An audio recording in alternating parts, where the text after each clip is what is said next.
Good morning. चला मग रोजच्या कामाला सुरुवात करूया. आपल्याला तर माहिती आहे मी कुकिंगचा जॉब करते, तर मी इथे छान असं सकाळ सकाळ चालत चालत जात आहे. तर इथे मी गेल्या गेल्या आपल्याला दाखवणार आहे की मी आजचा मेनू काय आहे. तर मी इथे आली आहे. तर आज टिफिन नाही आहे, आज आहे सॅटर्डे. तर आज दीदीला ऑफिसमध्ये सुट्टी असते, तर ती घरीच खाणार आहे. तर मी सांगत आहे की टिफिन नाही आहे.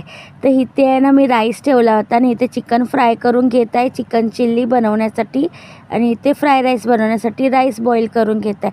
चिकन चिल्ली आपली बनत आहे, छान असं बनवून झाली आहे. एक साईड चहा बनवत आहे. दीदी आमची खूप लाईट जेवण जेवते, तर ती आहे ना डार्क सोया सॉससुद्धा चायनीजमध्ये लागणारा लाईट सोया सॉस आणते. त्याच्यामुळे चायनीजला जास्त कलर नाही येत डार्क सोया सॉसचा, लाईटच असतं आणि दीदी लाईटच जेवण जेवते. चहा आपली रेडी झाली आहे.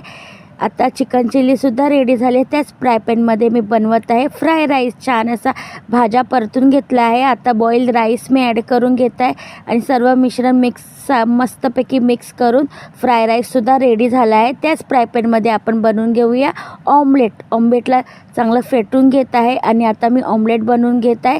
त्याच्यानंतर बनवूया आपण apple milkshake. Apple, sugar, milk add करून छान असं मिक्सीमध्ये मिक्स करून मी एका काचेच्या ग्लासमध्ये काढून घेत आहे. माझ्या यूट्यूब चॅनलला लाईक, शेअर, सबस्क्राईब नक्की करा. बघू शकता ॲपल मिल्कशेक पण झालं आहे. आता मी दीदीला ब्रेकफास्ट देत आहे. चहा आणि ऑमलेट. दीदी उशिरा जे खाणार आहे त्याच्यामुळे मी झाकून ठेवून देणार आहे. रेडी आहे Apple milkshake, chicken chilli, fry rice. Gas वगैरे व्यवस्थित क्लीन करून जात आहे नेक्स्ट जॉबवरती.